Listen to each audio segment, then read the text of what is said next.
So Veda and I got here on January 8th, late in the evening, afternoon.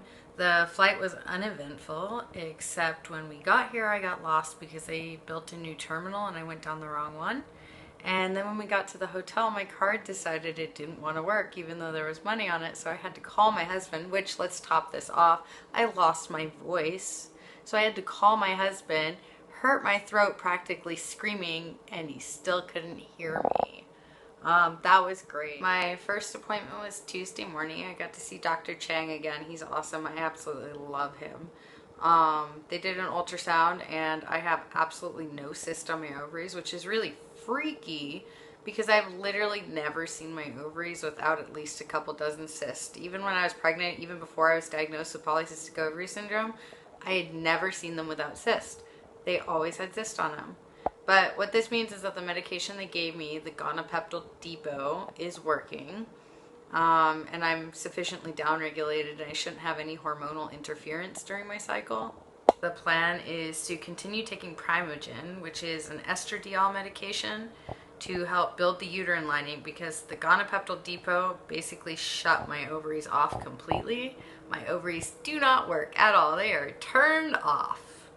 And so the estradiol will, the Primogen, it's an estradiol, it'll build the uterine lining because the ovaries normally release the hormones that do that. And because mine are shut off, I have to take supplementary medications to make it grow. I'm also drinking pomegranate juice.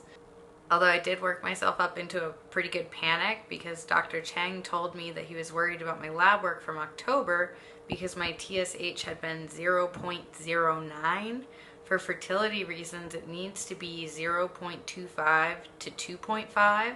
Naturally, I'm at like an 8 something, but I take medications to control it because of my Hashimoto's autoimmune disease. Anyway, I started freaking out because I've been on the same dose since October and I don't remember being told that my levels were that low.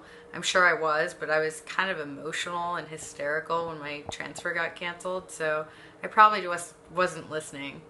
And anyway, they ordered a repeat lab draw, and while I'm waiting for results, I'm reading up on everything that can possibly go wrong with extremely low thyroid levels and in vitro, and, you know, making myself panic, doing the usual Sammy thing.